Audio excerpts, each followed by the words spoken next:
Oqeanet e botës duket si një hapësirë e vetme e pandërprerë, por në realitet ato janë të ndarë në pjesë të dallueshme. Në zona të ndryshme të planetit mund të vëret një fenomen i pazakontë, ku dy masa ujë takohen por nuk përzihen. Midis tyre formohet një vijë e gjatë dhe e drejtë, që i ngjan një kufiri të padukshëm ose një muri transparent. Nga njëra anë, uji mund të duket blu i errët, ndërsa nga ana tjetër, papritur, bëhet turkez ose gri.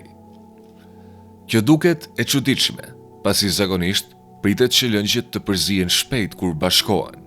Megjithatë, në këtë raste, rrjedhat të mëdha uji qëndrojnë në kontakt për vite me radhë, duke ruajtur ngjyrën dhe përbërjen e tyre. Shkencëtarët e kanë studiuar këto fenomen në mënyrë të detajuar për të kuptuar cilat forca e pengojnë ujin të bëhet i njëtrajtshëm. Shpjegimi qëndron në ligjet e fizikës, të cilat e zhdërojnë oqeanin në një sistem kompleks me shtresa dhe zona të ndryshme. Një nga vendet më të njohura ku mund të vërehet ky efekt është gjiri i Alaskës. Kur anijet kalojnë në këtë zonë, pasagjerët shpesh dalin në kuvert për të parë këtë pamje. Nga njëra anë e anijes, uji duket pothuajse i zi ose blu i errët, ndërsa nga ana tjetër bëhet turkez i çelët ose edhe blu qëmështor. Midis tyre shtrihet një brez shkume i bardhë që thekson qartësinë e këtij kufiri. Duket sikur një vijë është vizatuar mbi ujë dhe asnjëra palë nuk e kalon tjetrën. Uji me i çelët vjen nga shkrirja e akullnajave përgjatë Bregdetit. Këto rrjedha mbartin sasi të mëdha grimcash të imta shkëmbore dhe argjile, të cilat mbeten pas lëvizjes së masave të akullit mbi tokë. Këto grimca e bëjnë ujin të duket i ndritshëm dhe jo transparent. Kur kjo rrjedhë takon ujërat më të rënda dhe më të kripura të oqeanit të hapur, përplasja është e drejtë për drejtë dhe e fortë. Vizualisht, kjo i ngjan dy copave të ndryshme pëlhure, të bashkuara me një qepje të ashpër. Ndonjëherë krijohen vorbulla të vogla përgjatë kufirit, të cilat përzihen sedimentin e lehtë, por nuk arrin ta shpërndajnë plotësisht në thellësitë e errëta. Kjo pamje mund të krijojë një ndjenjë shqetësimi, pasi natyra duket sikur sillet në kundërshtim me pritshmëritë. Më në jug, në skajin jugor të Amerikës së Jugut, ndodhet kepi Horn, një nga rrugët detare më të rrezikshme dhe të ashpra. Këtu takohen Oqeani Atlantik dhe ai paqësor. Në ngushticën Drake, ndërveprimi i këtyre masave ujore arrin për masa globale. Rrymat janë aq të mëdha sa lëvizja e tyre krijon stuhi të vazhdueshme dhe valë gjigante. Kufiri midis oqeaneve nuk duket gjithmonë si një vijë e drejtë, por shpesh si një zonë kaotike që shtrihet për shumë kilometra. Ujërat e Atlantikut janë zakonisht më të ngrohta dhe kanë një përbërje kimike të veçantë, ndërsa paqësori në këtë zonë është më i ftohtë dhe më pak i kripur për shkak të ndikimit të Antarktidës. Detarët që lundruan në këtë ujëra shekuj më parë vërenin se edhe ngjyra e qiellit mund të ndryshonte mbi secilin oqean. Kur një anije kalon këtë kufi të padukshëm, lëvizja e saj ndryshon dukshëm, pasi ndryshimi i dendësisë së ujit dikon në qëndrueshmërinë e saj. Në ngushticën Drake, lëvizja e vazhdueshme e ujit krijon përshtypjen e një përballje të pandërprerë midis dy forcave të fuqishme. Udhëtarët kanë raportuar se ndonjëherë një mas uji ngrihet pak mbi tjetrën, duke krijuar një shkallë disa 10 centimetra të lartë. Kjo ndodh për shkak të ndryshimeve në nivelin e ujit dhe forcës së rrymave që përplasen. Kontrasti vizual këtu mund të mos jetë aq i theksuar sa në Alaskë, por për masat e fenomenit janë shumë më intensive. Lundrimi në këto zona kërkon vëmendje maksimale, pasi ndryshimet në dendësinë e ujit mund të ndikojnë në sonar dhe pajisje të tjera. Tingulli përhapet me shpejtësi të ndryshme në varësi të krypësisë, gjë që ndonjëherë krijon matje të pasakta. Historikisht, këto zona janë konsideruar misterioze, edhe pse detarët e kuptonin se kishin të bënin me ligje fizike. Ekzistojnë dëshmi që përshkruajnë se si balena të mëdha ose tufa peshqish dalojnë papritur në këto kufi dhe kthehen brapa, sikur të përballeshin me një pengesë të fortë. Kjo shton ndjesinë e misterit, megjithse shpjegimi është praktik. Kafshët detare ndjejnë ndryshime të menjëhershme në mjedis që e bëjnë lëvizjen ose frymarrjen më të vështirë. Në ngushticën Drake shpesh formohet mjegull pikërisht mbi vijën ku takohen dy oqeanet. Kjo ndodh për shkak të ndryshimeve të temperaturës midis ujit dhe ajrit, duke krijuar kushte ideale për mjegull të dendur. Kalime të tilla të menjëhershme mund të japin përshtypjen e ndryshimit të zonave klimatike, pasi një anije mund të kalojë nga ujëra të qeta në stuhi të forta brenda pak minutash. Kufit oqeanik pranë Kepit Horn mbeten një nga vendet e pakta në tokë, ku natyra ruan fuqinë e saj të papërpunuar dhe i kujton njeriut se sa pak di ende për thellësitë. Edhe pse anijet moderne me motor të fuqishëm dhe komunikim satelitor i bën ekuipazhet të ndalen me respekt përpara kësaj ndarje madhështore të ujrave. Një vend tjetër jashtëzakonshëm ndodhet midis Evropës dhe Afrikës, ku ngushtica e ngushtë e Gibraltarit ndan Oqeanin Atlantik nga deti Mesdhe. Në këtë zonë, kufiri nuk është vetëm i dukshëm në sipërfaqe, por ekziston edhe në 3 dimensione. Nga lartësia e shkëmbinjve përreth, mund të shihet se si bluja e thellë e oqeanit takohet me ujin më të qelët dhe më të kthjellët të detit. Kjo ndodh sepse deti Mesdhe është i rrethuar nga klima të nxehta, gjë që bën që uji të avullojë shumë më shpejt se sa zëvendësohet nga reshjet ose lumejt. Si rezultat, ai bëhet shumë i kripur dhe i dendur. Kur ky ujë më i rënd del nga ngushtica, ai zhytet poshtë ujit më të lehtë dhe më të freskët të Atlantikut. Kjo krijon një efekt shtresimi të ngjashëm me një lumë me 2 nivele, ku shtresa e sipërme rrjedh në një drejtim dhe ajo e poshtme në drejtim të kundërt. Detarët në të kaluarën vërenin se nëse një objekt i rënd ulej thellë në ujë me një litar të gjatë, anija mund të fillonte të lëvizte kundër erës, sepse rryma e poshtme e tërhiqte përpara. Përgjatë vijës ndarse, shpesh formohen valë të brendshme. Këto valë nuk janë të dukshme në sipërfaqe, por pajisjet moderne i zbulojnë qartë. Ato mund të arrijnë lartësi të mëdha brenda shtresave të ujit, duke mbetur plotësisht të padukshme për syrin e njeriut. Forma e ngushtë e ngushticës e detyron ujin të lëvizë me shpejtësi të lartë, duke krijuar turbullira dhe breza shkume që shtrihen nga një breg në tjetrin. Më në jug, në skajin më jugor të kontinentit afrikan, ndodhet kepi Agulhas. Shumë njerëz besojnë se oqeanet takohen te kepi i shpresës së mirë, por kufiri vërtet midis Oqeanit Indian dhe atij Atlantik ndodhet pikërisht këtu. Kjo zonë njihet për kushtet e saj të ashpra dhe të paparashikueshme. Ujërat e Oqeanit Indian janë zakonisht shumë më të ngrohta, pasi vijnë nga zonat tropikale, ndërsa Atlantiku në këtë pjesë sjell rryma më të ftohta nga drejtimi i Antarktidës.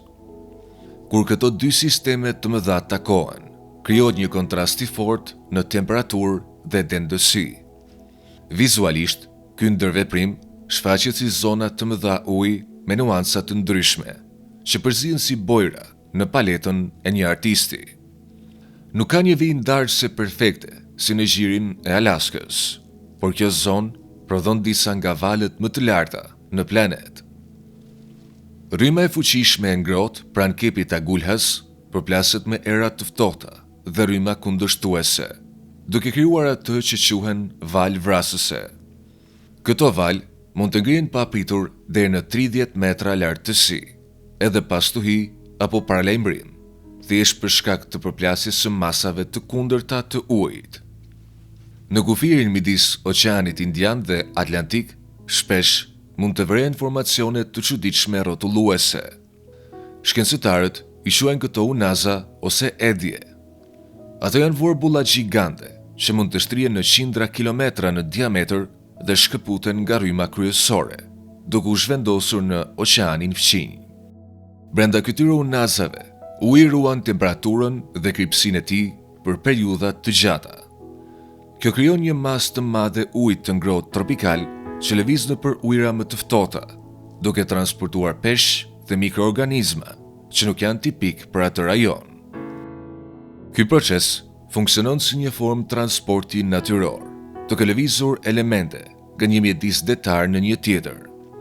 Udhëtarët që kalojnë këtë kufi shpesh raportojnë se temperatura e ajrit mund të ndryshojë shpejt, duke u rritur ose ulur me 10 gradë Celsius në një distancë të shkurtër. Ky ndryshim krijon mjegull të dendur dhe iluzione optike që historikisht kanë shqetësuar detarët. Në kushte të tilla, horizonti duket i paqëndrueshëm dhe kufiri midis detit dhe qiellit bëhet i paqartë. Madje tregojnë se fundi i detit në këtë zonë ka një strukturë shumë të çrregullt, gjë që përforcon turbullirën në sipërfaqe. Krishta të mëdha në ujore dhe gropa të thella detyrojnë rrymat të përplasen nga drejtime të ndryshme, duke krijuar zona trazimi që mund të shihen edhe nga hapësira. Pavarësisht teknologjisë moderne, kjo zonë mbetet e vështirë për të studiuar, sepse kufit midis masave të ujit ndryshojnë vazhdimisht, duke lëvizur herë në lindje e herë në perëndim në varësi të stinëve dhe erave. Këto ndarje të padukshme veprojnë si barriera, jo vetëm për ujin, por edhe për organizmat e gjallë. Shumë lloje peshqish dhe gjitarësh detar qëndrojnë në njërin anë të këtyre kufive për vite dhe nuk i kalojnë kurrë, pasi uji në secilën anë ka përbërje kimike dhe densitësi të ndryshme. Planktoni mikroskopik, i cili përbën bazën e gjithë zinxhirit ushqimor detar, është shumë i ndjeshëm ndaj ndryshimeve në kripsi dhe temperaturë. Në gjirin e Alaskës, uji let nga akullnajat përmban sasi të mëdha mineralesh dhe grimcash të imta shkëmbore, duke i dhënë një pamje të turbullt.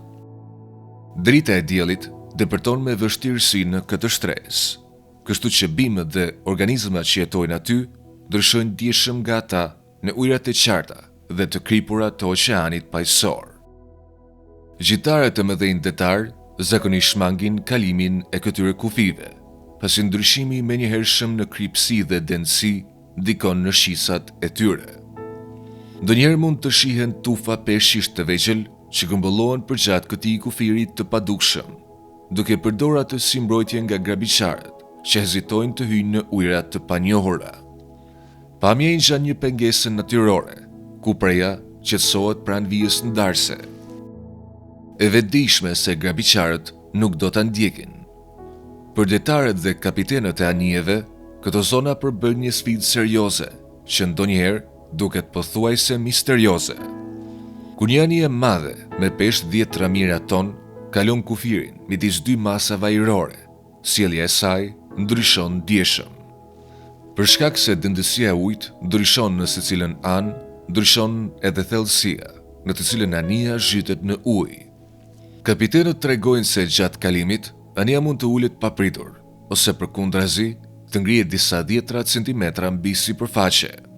Në ato moment, trupi i anijes prodhon tinguj të pazakontë, ndërsa metali përshtatet me presionin e ndryshuar. Motorët mund të fillojnë të punojnë me vështirësi, sikur të lëvizin nëpër një substancë më të dendur. Nëse anija është në autopilot, ndryshimi i papritur i dendësisë mund të prish kalibrimin dhe ta bëjë atë të devijojë lehtë nga kursi, pa një arsye të dukshme. Navigimi në ujor bëhet edhe me ndërlikuar. Valët e zërit që përdoren nga sonarët lëvizin me shpejtësi të ndryshme në varësi të kripsisë së ujit. Në kufirin midis dy masave ujore, pajisjet fillojnë të japin të dhëna të pasakta. Navigatorët kanë përshkruar raste kur sonari tregon një shkëmbë të thepisur poshtë anijes, ndërsa hartat tregojnë një fund të sheshtë. Kjo ndodh sepse valët e zërit reflektohen nga kufiri midis stresave të ujit, njësoj si nga një sipërfaqe e fortë. Ky fenomen quhet fund fantazm dhe ka shkaktuar shpesh konfuzion dhe shqetësim. Karakteristikat ekologjike të këtyre zonave janë gjithashtu unike dhe mund të jenë shqetësuese. Kufit oqeanik veprojnë si kurthe natyrore për materialet që lundrojnë në sipërfaqe. Betuinat, plastika dhe nafta shpesh grumbullohen përgjatë këtyre vijave ndarse, pa mundur t'i kalojnë ato për shkak të ndryshimeve në tensionin sipërfaqësor. Kur ndodh një derdhje karburanti në një oqean, kufiri mund ta mbajë atë brenda një korridori të ngushtë për qindra kilometra.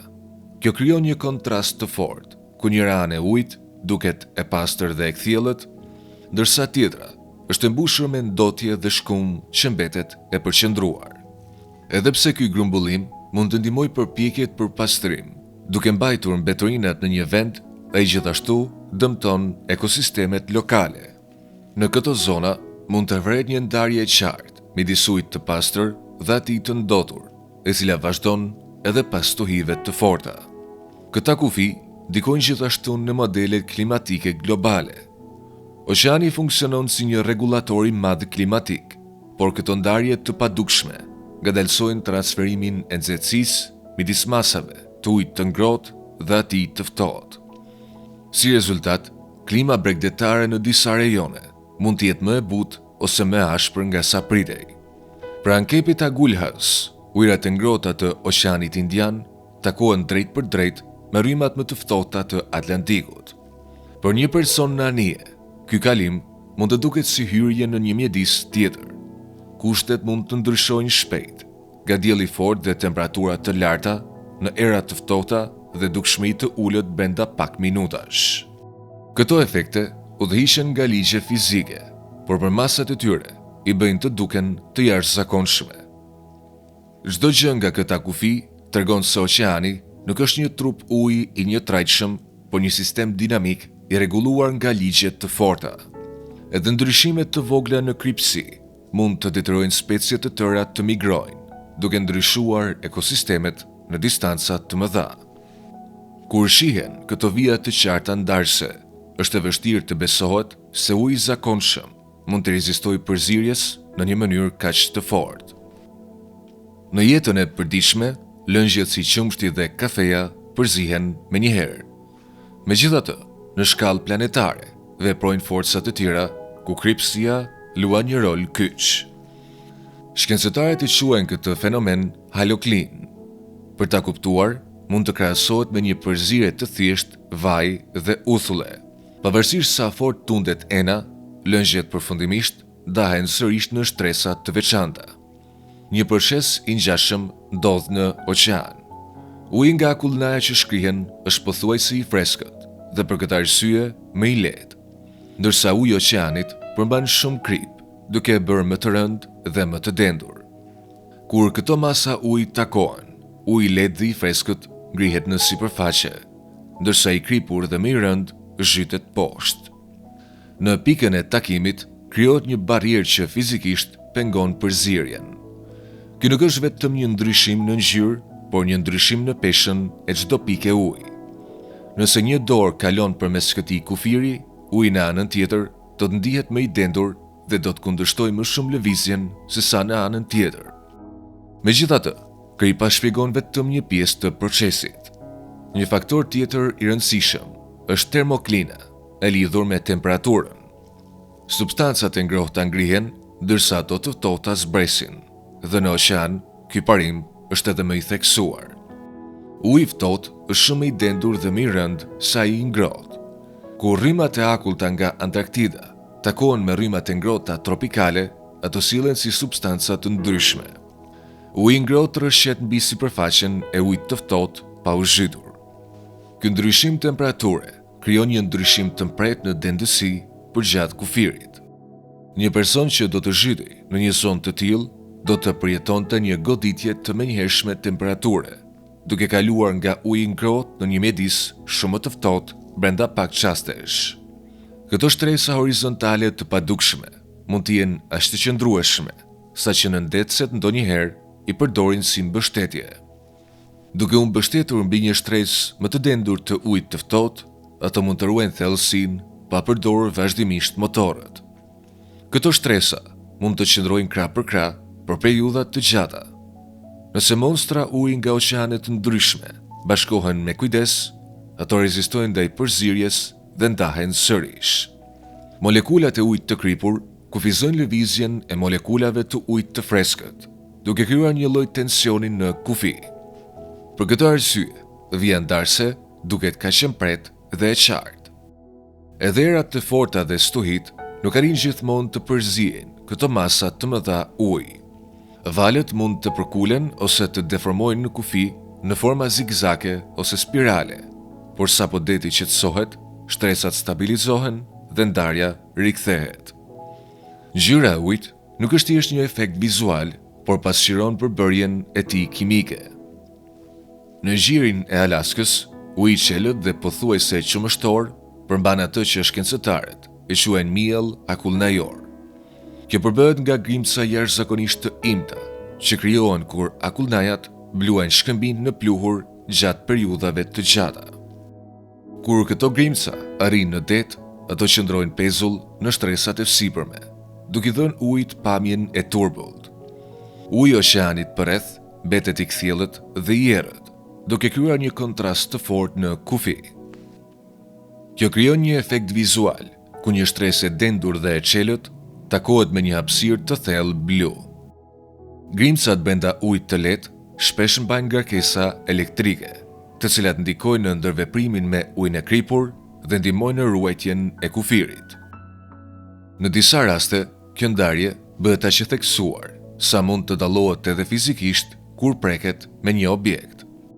Mund të duket se rrotullimi i tokës do t'i detyronte këto ujëra të përziheshin më shpejt, por ndodh e kundërta. Rrotullimi i planetit krijon forca që ndikojnë në drejtimin e rrymave oqeanike, duke i bërë ato të lëvizin paralelisht në vend që të bashkohen. Dy rryma të fuqishme mund të rrjedhin krah për krah me shpejtësi të lartë, duke mbetur shumë pranë, por të ndara, si objekte që lëvizin në pista paralele.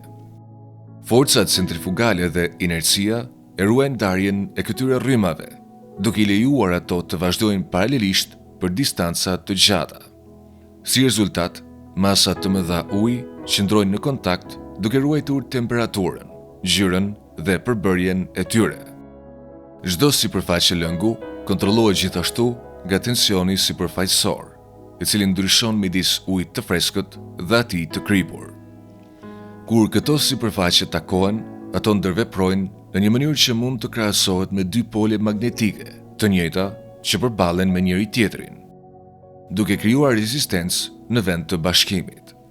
Kjo krijon një zonë tensioni përgjatë kufirit, ku formohen modele të ndërlikuara shkume dhe turbullire, duke krijuar struktura delikate që shpesh shihen në det. Një brez i gjatë shkume i bardhë mund të shtrihet deri në horizont. Kjo nuk është thjesht një grumbull fluskash ajri, por një zonë ku molekulat e dy sistemeve të ndryshme ujore ruajnë distancën. Ky brez shkumor vepron si një amortizator natyror, duke thithur energjinë e valve dhe duke zvogluar përplasjen midis dy masave të ujit. Kjo lejon që kufiri të mbetet i dukshëm edhe gjatë trazirave të forta. Duhet marrë parasysh edhe roli i inercisë, e cila kontrollon lëvizjen e ujit në një shkallë të madhe. Rrymat oqeanike nuk janë të ngadalta apo pasive, por rrjedha të fuqishme që transportojnë miliarda ton ujë. Që një rrymë e tillë të ndryshojë drejtim ose të bashkohet me një tjetër, kërkohet një forcë e jashtëzakonshme. Çdo rrymë ndjek rrugën e vet, duke prerë ujin përreth dhe duke ruajtur strukturën e saj. Nga sipërfaqja, kufiri mund të duket i qetë dhe i palëvizshëm, por poshtë tij ekziston një lëvizje e vazhdueshme dhe ndërveprim midis sistemeve të mëdha që nuk ndalen. Efektet e kombinuara të përbërjes kimike, peshës së grimcave dhe rrotullimit të planetit krijojnë një barierë të qëndrueshme që duket pothuajse e përhershme. Kjo tregon se si sistemet natyrore ruajnë rendin edhe kur mjedise të ndryshme qëndrojnë në kontakt të drejt për drejt pa u bashkuar. Me gjithë qartësinë e këtyre kufive, ekziston një keqkuptim i përhapur. Vija e dukshme mund të duket si një mur i pakalueshëm që ndan plotësisht ujin në të dy anët. Në realitet, kjo nuk është plotësisht e saktë. Nëse oqeanet nuk do të përziheshin kurrë, jeta në tokë nuk do të ishte e mundur. Nën sipërfaqe ndodh një shkëmbim i vazhdueshëm, edhe pse shumë i ngadalt. Uji kalon gradualisht nga një zonë në tjetrën, edhe pse kjo nuk është e dukshme. Ky proces mund të krahasohet me përhapjen e një arome në një dhomë, ku nuk shihet lëvizja e ajrit, por ndihet rezultati. Molekulat e kripës dhe nxehtësisë vazhdojnë të kalojnë përmes këtyre kufive, përmes një procesi të quajtur difuzion. Kjo do të thotë se ndarjet që shohim janë vetëm një vonesë në përzierje dhe jo një ndarje e plotë. Në thellësitë e oqeanit funksionon një sistem global qarkullimi. Ky sistem lidh të gjithë oqeanet në një rrjet të vetëm, shpesh i përshkruar si një transportues global. Uji ngrohtë nga zonat ekuatoriale përfundimisht arrin në rajone të ftohta, ndërsa uji i ftohtë nga thellësitë ngrihet drejt sipërfaqes. Kufit që shihen në vende si gjirja e Alaskës apo pranë Capit Horn janë vetëm fenomene sipërfaqësore. Nën to, në thellësi prej disa kilometrash, përzierja vazhdon, megjithse shumë më ngadalë. Një pikë uji në një oqean mund të gjendet në një tjetër pas shumë vitesh. Oqeani funksionon si një sistem i vetëm që ndryshon gradualisht me kalimin e kohës.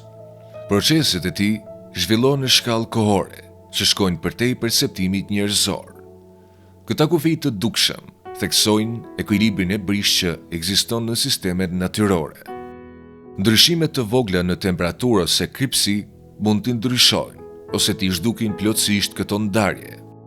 Ajo që duket si një fenomen misterioz është në fakt rezultati i forcave fizike që veprojnë së bashku. Përfshir rrotullimin e planetit, energjinë diellore dhe vetit e mineraleve të tretura në ujë. Oqeani nuk është një masë e thjeshtë, por një sistem i strukturuar, ku çdo shtresë ka rolin e saj. Vëzhgimi i këtyre fenomeneve nxit vëmendjen ndaj detajeve dhe një kuptim më të thellë të proceseve natyrore. Për sa kohë që akujt në pole vazhdojnë të shkrihen dhe energjia diellore drejton qarkullimin global, këto ndarje të padukshme do të vazhdojnë të ekzistojnë, duke ndarë dhe njëkohësisht duke lidhur pjesë të ndryshme të oqeanit. Edhe në mjedise që duken të njohura, natyra vazhdon të zbulojë sjellje komplekse dhe të papritura. Oqeani përmban shumë fenomene të tjera të ngjashme, përfshirë ujëvara në ujore dhe rryma që rrjedhin përgjatë shtratit të detit. Këto shembuj tregojnë se edhe elementet më të zakonshme të botës natyrore mund të fshehin dinamika të ndërlikuara dhe befasuese. Abononi në këtë kanal duke klikuar butonin subscribe së bashku me butonin e zilës për të parë më shumë nga videot e tjera. Faleminderit për shikimin dhe shihemi në videot e ardhshme.